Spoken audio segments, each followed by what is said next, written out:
What's going on, everybody? Welcome back to the Coach to Coach podcast.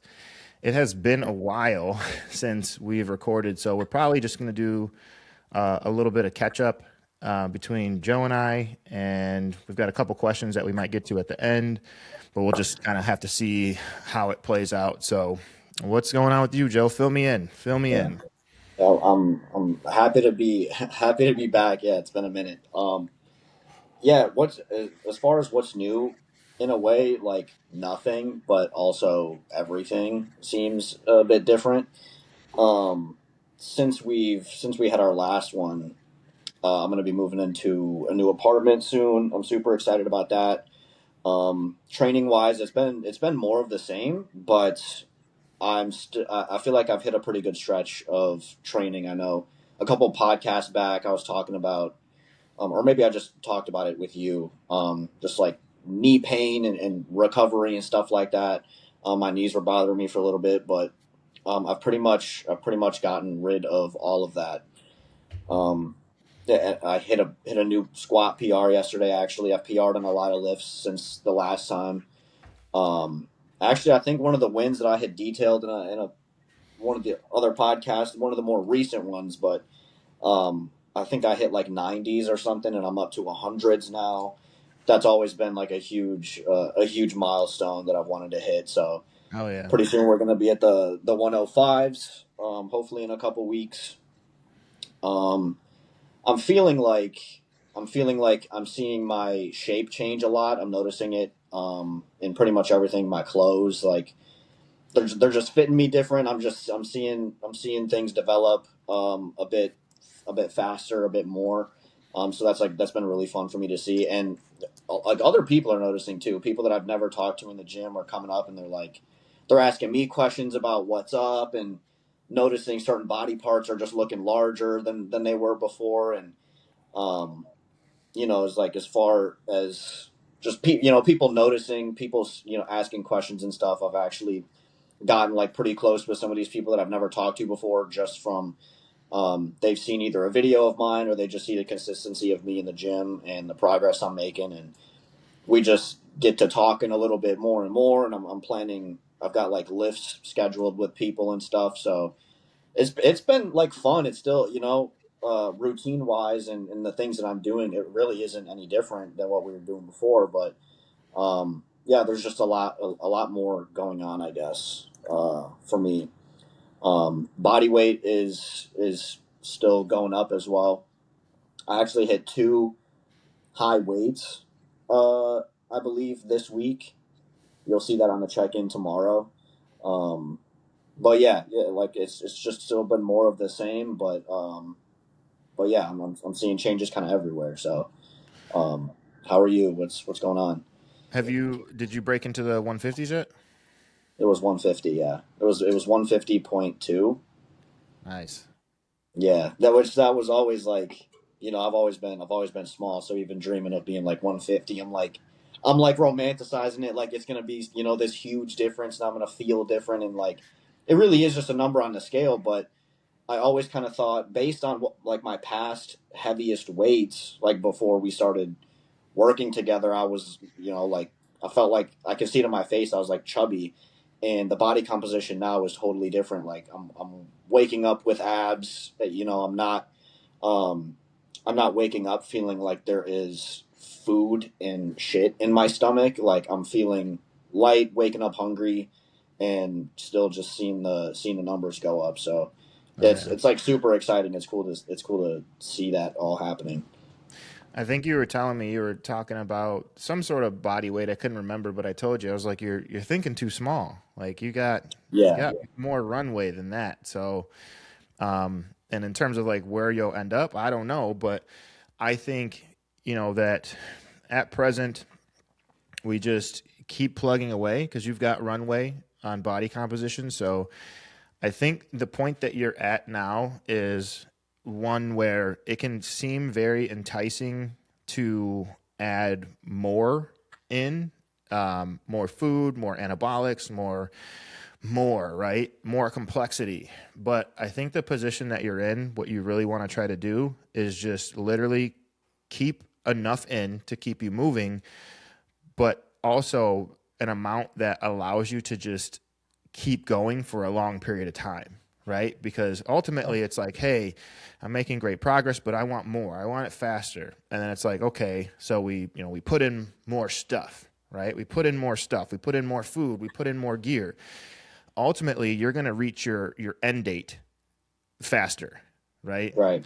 In terms of body composition, if you force the food, in terms of health metrics, if you force the gear, right? So you're going to reach that end point where you have to shut it down a lot faster versus, if you just stay on, a decent amount of gear, I don't know, 400 milligrams a test, 500 milligrams a test, and you just ride that out for a fucking year. As long as you're eating appropriately, you're not forcing more food in than you can handle, you're not having crazy cheat meals, you shouldn't really see anything crazy on your blood work. But of course, you have to stay on top of it, and we have been. But that situation where you can just milk that for, 10 months, 12 months, like, man, you're going to be a different human being at the end of that point in time. So you just got to kind of have faith in that and just, that's the trajectory you're on. Like, you've proven it to this point. So it's like, why you could get more, you could try to force more, but you're making good gains as is. So just keep riding that out and don't get greedy with it. And I'm saying that both for your mindset and also my own, because on the coaching side of things, like, yeah, sure, hey, we're making good gains, but can we get more? And it's Yeah. just, it's I think the best thing you can do is just like, you're in, and simply put, like, you're in a good spot, you are making progress, don't fuck with that, don't fuck with it, just keep going until you find yourself in a spot where you can say, yeah, things have now stagnated. And then at that point in time, you do a review and say, okay, is there something we can change to keep pushing this forward? And if so, then you make that change and ride that out for that period of time too. Yeah. Um, yeah. And for, it's like the last 2 or 3 weeks or something like that, I feel like I've settled into my weight like pretty well. It was like, we had like 2 or 3 weeks of 147s. And you had said something in your own check-in where I think you added a substance in, and you were like, strength could be inflated because of adding this thing in. And it kind of put into perspective for my weight settling for 2 to 3 weeks, because it's like, for the longest time we were just seeing everything go up and up and up and up, and then hitting that little settling point. I'm like, okay, this is like my body is getting used to being at this weight. It's not the artificial inflation anymore. It's like my Right. body's used to operating at this. The strength that I have, my body is more familiar with, and familiar with being under those types of loads and walking around at this weight. So I kind of thought that little phase where my weight didn't go up a ton actually did me really well. So Yeah, there's value in sitting in that and letting it marinate before you change anything, because you really, like, so I guess I could talk on myself, right? Like, where I had this period where I wasn't really training, I was just on TRT, right? And then I put everything back in all at once. I put, then the food was still, the 2 weeks prior to getting back rolling, I had intentionally pulled my calories down. I was consistently eating about 4,000 calories a day, maintaining my weight. And the 2 weeks prior to the planned start of this push, I started pulling my food down just to try to tighten up and get a little sensitive, right? I didn't want to do like a full blown cut or anything like that because I was still pretty lean.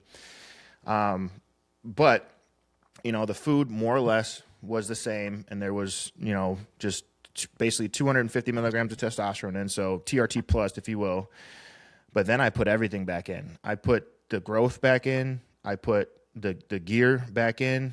I started eating my food on like a regular schedule, like an actual bodybuilder, not just getting it in by day's end. And I started training again, and my weight took off. Like, took off. I went from like 231 to 240 in like the first week, yeah, right? And then I think every week since then, I've gained like 4 pounds on my average weight. It was like 4 pounds, 3 pounds, 2 pounds, a pound. So my weight just absolutely took off. But something that, talking about artificial inflation, like, it's cool to see that, but you also got to understand, like, if my food was pretty much the same, right? And the only thing that really changed to any major degree was the gear and the training coming back in. Like, this is not like real muscle that's coming on. Not that fast. You know what I mean? I'm just Right. regaining lost fullness, lost glycogen retention, lost nitrogen retention. It's not necessary. I don't want to say that it's not real because, yes, the actual contractile tissue is one element of muscle, but the fluids that fill that muscle is a part of the muscle size, right? So while it might not be real contractile tissue that I'm gaining, the look of the muscle is just it's different, right? Still, even at such, I think it's important to know that it is kind of artificial in that way, and that you really like I can't really have a good beat on what needs to happen with the diet until some of that shit just settles down. You know what I Right. mean? Because if my weight's just climbing, it's like, okay, well, my weight's climbing, but I've been eating the same amount of food that I've been eating. Like, maybe I need more food. You don't know. You need to wait until your weight settles in, chills the fuck out, and you have that kind of that even period where you can say, okay, now everything's settled down, weight is kind of plateaued off, and now, hey, it's probably, and we're seeing that, right? We're seeing it was like this, and then the weight is starting to kind of Yeah. crest. And even in the last couple of days, my weight started coming down. So we're about at that point where it's becoming very clear that it's like, hey, the gear has picked up speed, the body settling into it, the training has picked up speed. We can see pretty clearly through the data that there is now a need to give it a little bump. You know what I mean? Yeah. Were there in your case where your weight was going up every week and it was like 4 pounds? Were you doing anything to kind of nurture or take care of your body in training? Because if the strength is continuing to climb after adding all of this stuff in. Were you having to like maybe keep some reps in the tank or control load or anything like that? So not really. There was, so I've got like Anadrol plugged in, right? And the strength comes on very quickly with Anadrol. But ultimately, my strength right now is nowhere that it's never been before. It's not like I'm experiencing like new levels of strength. Right. You know what I Right. mean? So no, none of the weights that I'm using now are like where I haven't been before. But even within that, I've only had one training session where I lifted a weight that I shouldn't be lifting, and it was one of my recent push sessions where I slapped on 3 plates on each side onto the incline bench just to see. And it's a terrible idea, but I could feel it. I could feel it where I was gripping the bar that day, and I'm like, yep, it's just I want to see. I want to see. But outside of that, I have not let that feeling of like, yeah, I know I'm on, right? I know I'm strong. I haven't let that, and I see my weight climbing. I haven't let that get so much into my head that I start doing stupid shit in the gym because I know where that's going to lead me, right? So I just stick to and I'm logbooking right now. So I just stick to my logbook. I make reasonable jumps, and I only make jumps when I have exceeded the rep range across all of my working sets. And then at that point, I'll make a jump depending on the exercise, maybe 5 pounds, 10 pounds for upper body, 20 to 40 pounds for lower body. And I just repeat the process. And I would much rather at present just find myself, if my strength really ticks up for some reason, I would much rather find myself like way blowing the rep range out. I just keep going with the weight that I'm supposed to be using, but Yeah. just blow the rep range out, right? And then if next week I put a little bit more weight on the bar because I've blown all 3 sets, the rep range clean out, right? I'm supposed to be doing, 10 to 12 and I'm getting, 20 on it, right? I'm still going to make the sensible jump and load the next week, but I still might be blowing the rep range out. That's fine. I don't want to put too much absolute weight on the bar. I would much rather live above the target rep range for a period of weeks than to just put the absolute weight on the bar and try to the next session get me into the target rep range, if that makes sense. Yeah, yeah. I asked that because that's something that earlier on we were having to do for me for some of these lifts. Like the weight was weight that I've like never touched before, and so with adding this stuff in and me being in the gym and being like, oh man, I can do way more than this. I can blow this shit out, and Yeah. yeah, you're telling me ways to get more out of the set and the weight than just adding more, more load every week as a way to just preserve my body. Doing things like extending the rep range and slower eccentrics and just taking my time and making the weight harder as a way to preserve joints and stuff. Yeah, because there's the whole idea that, your nervous system strength and your muscle strength can progress at a faster rate than your tendon strength, right? Or the ability for your tendons to handle the loads that you're using. So you have one setup, right, where maybe you're only making smaller jumps, right? You're not getting greedy with the progression from week to week, but you're just well outside of your target rep range, right? um, well above it, right? But you're not saying, hey, I did 20 reps when I was supposed to do when the program calls for 10. So next week I'm going to add 50 pounds onto the bar, right? You're not Right. doing that. You say, hey, I was way above the rep range, but I'm still just going to add, 5 or 10 pounds. That setup is something that is still going to get you progression because ultimately you're making load progression. It's not a big progression, but you're making a load progression. You're still stimulating hypertrophy because you're coming to close proximity to failure, and that's something that is going to give your tendons the time to catch up with everything else, right? Or come up with everything else. Versus if you're just to say, hey, I'm way above the target rep range. I've got so much more strength I can display and express. So I'm going to slap 50 pounds on this bar, right? You're going to make those short term strength progressions and hit that short term hypertrophy stimulus because you're taking it to a close proximity to failure, but you're not getting the benefit now of the tendons being able to come up at the same rate. Now they start to get away from each other. One is going way Right. up and the other one's not climbing with it at the same rate.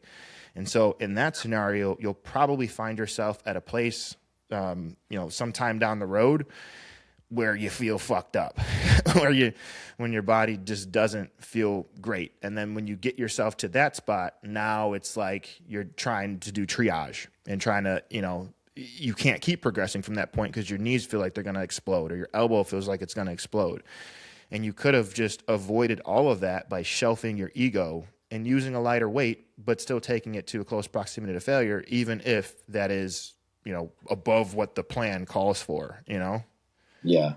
Yeah, I think there's a lot of value in that because even in my own research, just watching what people are saying, how they feel when they do start taking PEDs, I never once heard anyone talking about things like this in order to preserve your body and your joints ultimately. And that was something that, yeah, like I was grateful that you were able to like put me onto that at the time you did, because anyone who doesn't know that, they just know I'm stronger. This weight feels light. Just keep adding more, adding more, adding more, and then that run into the same issues that like we see. I feel like we see some of these some bodybuilders running into where their body that they're just not in good shape anymore as they age because there's just so much wear and tear.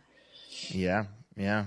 And that's, like that's a thing about having somebody in your corner that has made these mistakes, that has done these things, because they can tell you, like, hey, man, I know it feels fucking awesome right now. I know you get into the gym and you feel like a god, basically. But if you don't put some sort of rate limiter on that, you will find yourself in a position where your body does not feel great. If you just let that strength out unbridled, just let it climb and climb, you are going to find yourself in a position where some shit's fucked up, right? And I know that because I did that. You know what I mean? I got in the gym, was throwing weights around, and it's like, man, this is fucking awesome. And then it all inevitably it'll come crashing down at some point. And Yeah. it's tough because that point is not like it's going to necessarily be 3 months out in front of you. It could be a year, 2 years out in front of you. But if you do that, it's almost certainly going to happen. So you just need to have, and it's tough because like everybody wants to be strong. Like there are certain vibes associated with pressing 3 plates or squatting 4 plates or 5 plates. Like there's a certain almost status that you feel with that stuff in the gym It's like Yeah. a, like a pecking order almost, when you see somebody in Yeah. the gym moving that type of weight, you're like, oh shit, like that motherfucker is, like this motherfucker is getting after it. Like that dude's strong, right? But you have to just refocus and understand, like, is the goal to be strong or is the goal to grow muscle? And if your goal is, and there's some overlap, of course, right? If you go about growing muscle in the right way, you will find yourself at a point where you're strong, like for sure. But you have to kind of come back to your number one priority. Is the goal to build muscle or is the goal to get fucking strong, right? And if the goal is to build muscle, there are many clever ways that you can go about doing that without having the load progression be the number one way to drive it, right? And then you find yourself in a position where you're essentially now a power lifter, even though that's not what your goal The is. So goal was. right. So you got to just every so often check yourself and like, what is the goal? Like, what am I fucking doing here? Am I trying to be a bodybuilder? Am I trying to be a power lifter? And then make sure that how you're doing things in the gym is aligned with that. Yeah. Well said. All right. So, got a couple questions here. Okay. So, there's an obsession with full range of motion. Do you think that it could actually be hindering people from making progress? And, what are your thoughts on continuous tension reps versus partial reps? I mean, Sorry.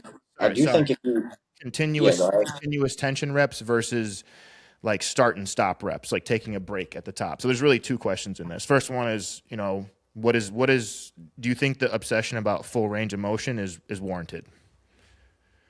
Like yes and no, because I think there's extremes, and I even got wrapped up in the extremes of like what's a full range of motion for this person compared to you, and should you be trying to like emulate the way that someone else does these lifts?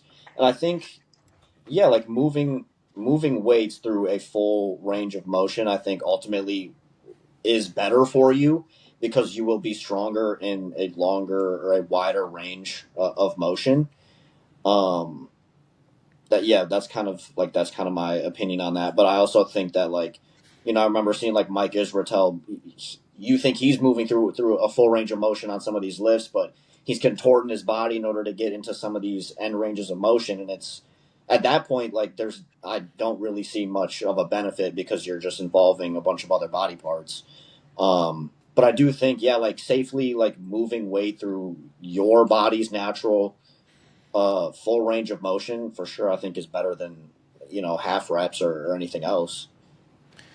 I think you hit the nail on the head. Like, if you are using somebody else as an archetype for what full range of motion is, you need to understand that your bones and your structure are not the same as anybody else's, right? So, one person's full range of motion is not going to be your full range of motion. And so, I think that you should work through the fullest range of motion that you have available to you. And so, I guess you could call that active range of motion. What is the fullest range of motion that you can stay on the target muscle, right?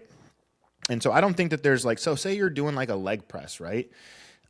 Say you're doing a leg press and you're going so deep that there is some transfer off of the quads and into the adductors and glutes.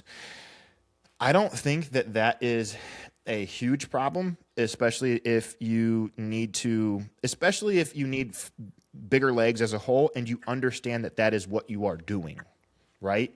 But if you have this exercise programmed as a quad bias movement and you are getting 50% quads, 50% adductors, you're going to have a misalignment in your overall program because you're expecting this thing to do one thing and what it's actually getting you is something different, right?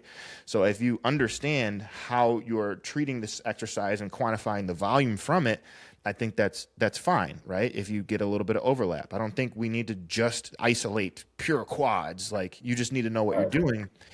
But then outside of that, like it's totally possible for you to put yourself into a forced range of motion with a load that you really don't have access to. Like Right. you don't have access to this. And in order for you to access this deep range of motion, something in your body really has to change shape, right? So in a leg press where your pelvis is really tucking up under you, right? Or your lower back is coming off the pad, there's no point to go there because you're not gaining that range of motion through the tissues you're targeting. You're not gaining that range Right. of motion through the quad lengthening, right? Through the adductors lengthening, through the hamstrings lengthening. You're gaining that range of motion through your fucking spine moving. You know what I mean? So Right. in that case, there's no point to go there. The same thing that you could think about, like I was doing this today with a client where he was doing face pulls, right? And he kept throwing his rib cage up every time he would pull back overhead, right? And like, check it out. I can make it seem like my arm is moving just by lifting my rib cage up and arching my back, but my arm is not fucking moving. This is Yeah. all this apparent movement is happening at my fucking spine. It's not happening because I'm externally rotating my shoulder, right? Yeah. So you need to be aware of that stuff. And that stuff pops up a lot of times when you are trying to get into extreme ranges of motion that you don't have access to. So then you start doing goofy shit like that to try to throw it to this just arbitrary point that you have in your mind, you know? Yeah, and I think too, like I guess more recently, with like within the last 1 or 2 years, I'm seeing more of the of like the effects of trying to do things like that, like how you just noted, like the flaring of the rib cage and stuff. Because now we're actually you're seeing it in like people's physiques, or even just how they walk around. And I think trying to get into some of these movement patterns can actually like set your natural posture like off, and further down the line you're having to correct these things because you were so worried about getting into these ranges of motions and doing certain things to make it look like it's this big controlled movement, but then you're just having to fix it because you have these postural imbalances. I'll give you something my own personal experience to why I think I've got problems with my lower body, and it's because of fucking Kelly's Starrett, Dr. Kelly's Starrett, Supple Leopard. Okay, he's the guy that wrote Supple Leopard. He did a whole bunch of stuff, and he's really put out some great information. But and he's not wrong in this information. But basically, what I learned from him and in power that I applied in powerlifting is that in order to lift big weights, you need to basically take the laxity out of your joints. Okay, I'm kind of talking about like the hips here. So if you're doing a squat, what he suggests is that you really push into the outside of your feet and externally rotate your femurs so that you're locked into external rotation. Okay. And what that does is it takes all of the slack out of your joints and it makes you feel really fucking strong and really locked into position. It's kind of like you're almost on like a Smith machine rail. You know what I mean? It's just up and down. As long as you keep this external force against the ground with your feet where you're rooted in and turned out. Okay. And while that is great for lifting big weights, and this is where you need to know what you're doing, right? And why you're doing it. It's not great for hypertrophy or just overall biomechanics. Because if you really break down what happens in a squat, there are varying degrees of external rotation and internal rotation at the bottom. So if you program your brain and body to operate where you are just exclusively in ER, external rotation through the entire thing, you're going to have some shit that happens at some point in time down the road. You stack up thousands of reps of just being ER, external rotation. You start losing the ability to get into internal rotation in a squat. And you really need to be able to access some degree of internal rotation to really stay on your quads and stay on it where you want. The external rotation by a squat is great to move big weights and to build a big ass. It's not great to build your quads, right? And then just in your day-to-day life, like if you're just constantly ER'd, all you know is the outside of your feet, you don't know how to pronate your foot and kind of collapse your arch, it's going to create problems in your knees and your hips down the road. And I think that that's a lot of where I'm at right now is because all of my squats in my earlier years, wide stance, super ER'd, adductor glutes, right? And so now I'm Yeah. trying to have to undo a lot of that, later because I understand now it's not, and I was powerlifting before, so I have to be clear about that. So it got me what it needed to get me at the time. But now with being able to say, hey, my goal is not powerlifting. My goal is not to lift the most amount of weight on the bar. My goal is to build my fucking quads. Now I'm left trying to figure out how to unfuck all that shit in my brain and my body, right? Yeah. All right. Yeah, there's something where you can like it's like this movement pattern or this position is good for the lift, but maybe not necessarily the best for your body or Same the muscle thing development. with bench press, right? This is Hmm. something I was going over with my client today when we were training together. He lacks chest development. Okay. And I'm looking at how he's doing his flies. I'm looking at how he's doing his presses. And he just doesn't understand where his scapula is at in space during the movement. He's so used to being just back here and keeping everything like this. He doesn't understand that when you finish a fly or a press, you're going to have some degree of that scapula wrapping around your body, right? And once it gets to the front side, what's finishing that? That's your pec that's going to finish pulling your pec, and your serratus going to finish pulling that around. But if you're so used to this, right, just keeping it pulled Yeah. back, you're never firing off that fucking serratus, so that's underdeveloped and weak, right? And you're never getting that final squeeze on the pec. And so you just kind of lose the mental ability to get there, the physical ability to get there, and your body is going to reflect those movement patterns. Shoulders back, really retracted hard. That is great for lifting the most amount of weight on a chest press. It is not great for building a big ass fucking chest. And you need to, again, understand what are you trying, what is your goal? And you need to make sure that you're lifting in that manner and, and shelving your ego when and where you need to. Yeah. Yeah, for the longest time that shoulders down and back for bench is like, gospel. Yeah, oh, man, that's all you would ever hear. You know, protect your shoulders, safe, shoulders down and back, and yeah. So, and on that note, people that I have been able to learn a lot from with this is Zach Couples and Jonathan Warren. Jonathan Warren is, starting to put out a lot of good information and exposing people to different ideas of training, and a lot of it makes a lot of sense. Sometimes it's kind of in the weeds and over my head, and I can only digest so much at one time. But the more that I watch this stuff and consume this information and research, the more things start clicking, and I start to understand, this is why my body is like this, right? This is why I can't do XYZ, because I've been doing things to lift the most weight, but not necessarily to create the most muscular tension in my body, Yeah. Okay. What are the There was early you got something What else? was the second? What was the second half of that question? Wasn't there another one?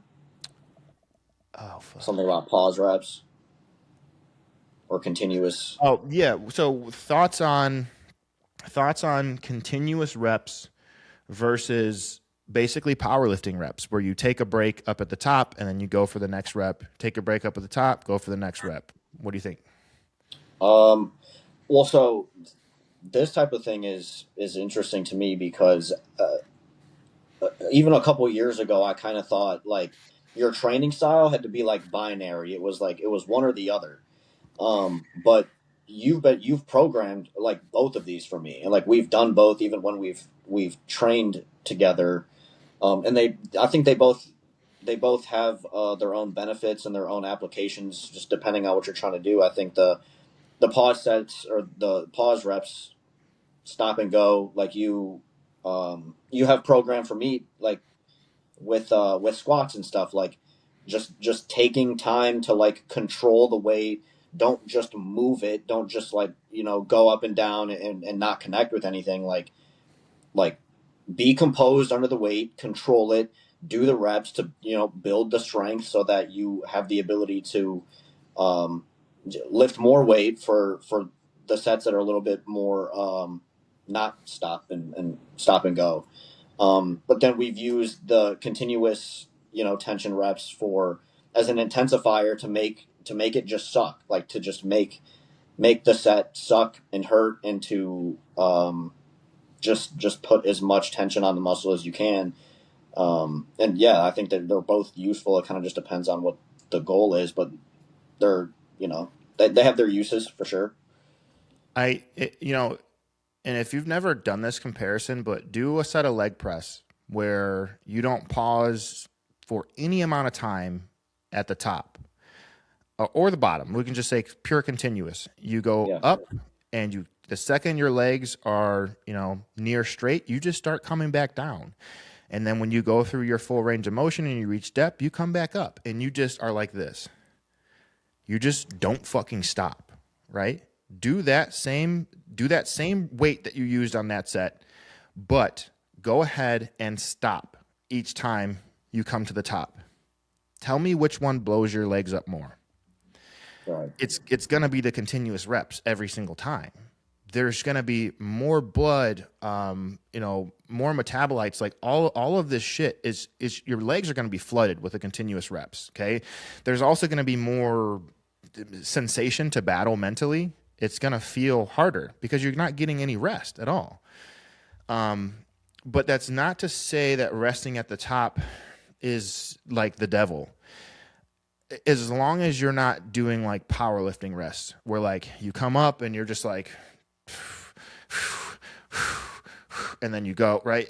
Those are just a sequence of singles at that point. But if you're coming up and you're taking a momentary break, like literally like a second or a little bit less than a second to just kind of line things up and get back into the next rep, I think that's fine. But the way that I kind of like to think about where to use these things is like on exercises where you are on a machine that is locked into a more or less fixed path. I think it makes sense to use continuous reps there because you don't have to sight in each rep. It's very easy to get into the groove, right? And kind of almost auto-regulate what your, say on a leg press, right? What your foot pressure is and find that sweet spot and then just ride it, right? Because the machine only fucking does this. You know what I mean? It does this. That's it. And you're sit there in a really braced position. So it's easy to sight in your shot and then just repeat that shot just over and over and over. Versus if you're doing something like an SSB squat or on a free floating, a 3D Smith machine, right? Like the one that you're using, right? The Smith machine, it's an SSB that you can go forward, backwards, right? Yeah. Now it's not just about going down and up. You're operating in a 3D space where you can, even on a barbell squat, you can come down this way, you can come down this way, you can come down this way, you can come down this way. There's a whole lot of more shit that you have to sight in than just up and down on a leg press. So in exercises like that, it can make a lot of sense to take a little bit of a pause up at the top to make sure that you're shooting for the fucking dead center of the target and not just going for a shot that's way off. You didn't even hit the target, right? Because there's so much flexibility. There's so much. It would be the difference between having a rifle that is locked into a counter or something, right? It's like on a swivel. It's just locked in, and all you got to do is hit. Right. You can't pick this thing up and move it this way, that way, this way, that way. So that's like a leg press versus a fucking squat. You're basically pulling your fucking gun out of your holster and shooting it and having to do the sight. Boom. If you're doing continuous reps with that, there's a lot more where that gun can go before you pull the trigger and a lot more likelihood for you to miss the target. So that's kind of how I like to think about when to use continuous reps and when to use like a brief pause, as long as it's not like a powerlifting type deal, you know? Yeah, for sure. Yeah, and I can attest the continuous reps on leg press absolutely suck. Yeah. Four sets of 20. That was ridiculous. They're brutal. And I mean, I've even done like, 30 and 40 reps, which is just like, man. Yeah. But those sets, they tell you something about yourself. If you can mentally, and you have to be using a weight that makes sense to do that, right? Of course. Like you have to, otherwise you're not going to make it. But those sets, if you can mentally commit to say, I have to do 40, there is no stop. I have to do 40 reps. That's the only option, right? And you mentally commit to it, bro, you get to rep 15 and you're like, I don't fucking know how I'm going to do this. I don't know. Yeah. But for me, and this is a little piece of gold that I'll give you guys. For me, when I'm doing high rep work, my how I think about the reps changes. I'm no longer counting 1, 2, 3, 4, 5, 6, right? Because if I'm at rep 15 and I got to get to 30, I got to count 15. 1, 2, 3. I got to count a whole another 15. I already did 15. Man, I got Yeah. to count another 15. So what I do is I just mentally I break the reps down into smaller chunks. So I get to that 15th rep and all I'm going to tell myself is, Kevin, you got 5. You got 5 you got to do, right? And so then it's like, okay, 5 you got to do. I do 1, 2, 3. Okay, now it's 1 plus 1. 1, and now I repeat that, right? And now I'm getting into 25 reps and I'm just looking at like the smallest digestible chunks that I can rather than counting all the way up. And I'm just have this going on in my head, and it makes it a lot easier to, get through those high rep sets if you just change the way that you are counting reps and just break it down into small, because it's like 5 reps. I can do 5 reps, right? And then if you think about what is 5 reps, it's 3 and 2. And then what is 2? It's 1 and 1, right? And it's like, okay, 1, I got 1 more. And then you just repeat that and just keep going. And before you know it, you're at, 30 or 40 reps. Yeah. Did that exact thing yesterday on leg press, single leg press. I think it was like whatever you have it, 25 to 35 or 25 to 30 or whatever it was, and yeah, hit that 15 mark, hit another 5, hit another 5, hit another 5, break Yep. it up. Yep. This shit sounds foo-foo, right? Like, how big of a difference could it make? I'm just gonna count Yeah, different. Dude, it makes in a that huge shit it fucking matters difference. though. In the set it freaking matters. So, I guess something that everybody could relate to. Let's say that so I'll talk about my client Sandy. So she just started working back at a job, Casey's basically, and she burned herself at work because she was moving too fast. She was trying to do too much at once, basically, right? And so she had an order for 20 pizzas come in, and she got flustered and she started trying to move too fast and made mistakes because of that, right?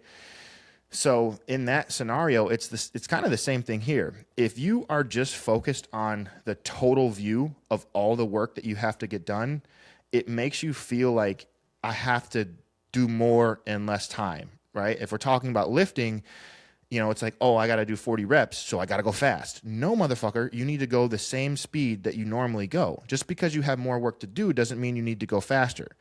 And typically what happens when you try to do a rush job is you don't do a good job, right? So instead of looking at this full picture, 20 pizzas, it's like, hey, what do I got to do to get the first one rolling and the second one rolling and the third one rolling, right? And just think about it a little bit differently. It's the same thing as like, you're driving on the road, some asshole, blows by you, they cut you off only for you to meet them at the next red light. It's like Yeah, you did all that for just us to be at the same point, right? It doesn't make sense. So how you mentally frame some of this stuff, it really can improve how you get through it and also the quality of the work that you're doing in the set. a good analogy. All right. What are some of the early biomarkers and red flags that tell you an athlete needs to pull back on gear, even if they're making the best progress of their life? uh I mean, I'll probably defer more to you on this, but I guess from Well, what I know, let me put you on the spot. From what you know, yeah. what do you think? I mean, I would say seeing the side effects start to come into play. You know, why can I not think gyno or like extreme acne, maybe like hair loss. I think, or just like blood work markers maybe not being in within a certain range. But actually, you had just kind of educated me on that too. Even if they are in range, like what between what numbers or what number is this thing at, even though it's in range, like what does that truly mean? Um, but I mean, yeah, that's about as much as uh, I can I can give to that. Yeah. So I would probably more so, biomarkers. I would be falling back on blood work for this and seeing like, hey, what is the internal health doing? Now, something like acne, man, if acne can be really tricky because you could say you're in a cycle and like you start getting terrible acne. You can stop the cycle, and that's not guaranteed to do anything for that acne. It can make it worse.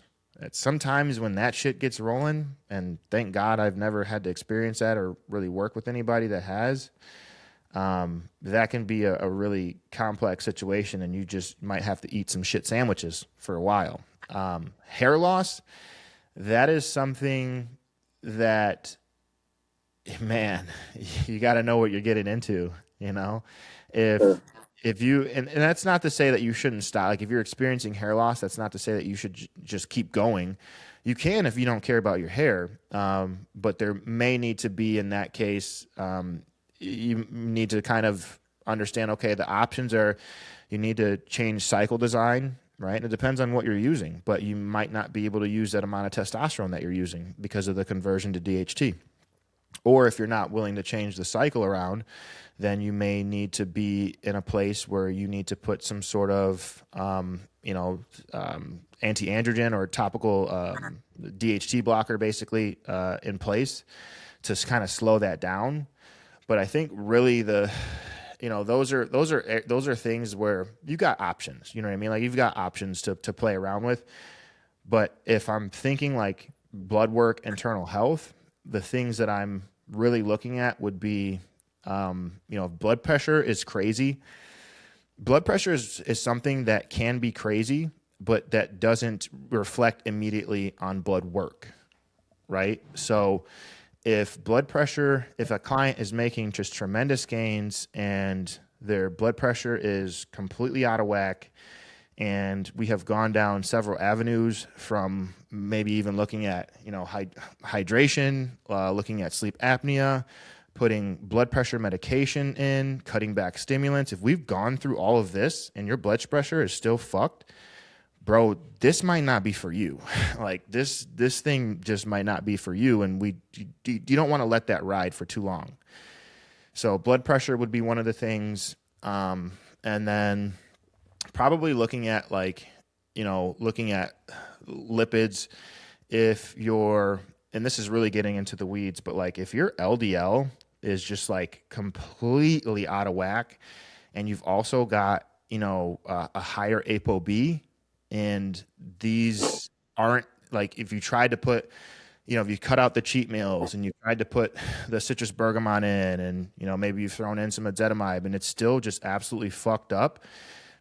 I wouldn't want to see my LDL being crazy or my ApoB being crazy for long periods of time, because ultimately that's just increasing your cardiovascular risk. Like, so that would be something that would probably prompt me to say, hey, we need to clean slate. We need to figure this out. We need to get this back into a good spot and figure out what's going on, because we don't want to continue doing damage. Inflammation in the body. So like C-reactive protein. And that's one that can be a little bit tricky, because I recently had blood work done that showed, and it's very small. I think it was like either it was something low, but it was still the highest I had ever seen it. I usually don't have much like readable inflammation in my body. And so that is something where if you're getting into like double digit numbers and above, you probably, it's giving you a sign that your body is just on some level starting to go toxic, right? There is just too much stress. And when I say stress, it could be stress from the drug load, it could be stress from the training, it could be environmental, it could be a whole bunch of things. But if you're riding a high CRP for long periods of time, it's not good. And especially if that is in conjunction with your lipids being fucked up, that's a recipe to just be putting down, plaque.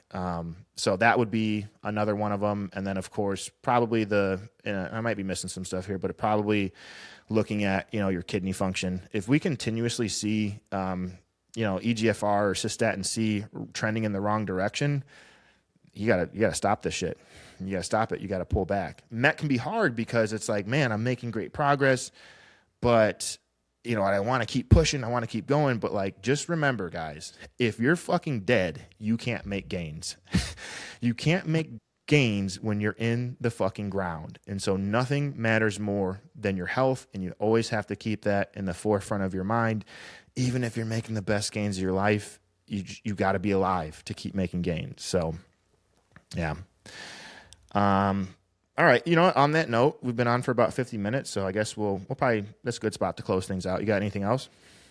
No, thank you to everyone that that watches, like, comment, interacts with us, and yeah, just, I appreciate the support and stuff. I know Kevin appreciates the support, so that's all for me. All right. We'll see you guys on the next one. See ya. Peace.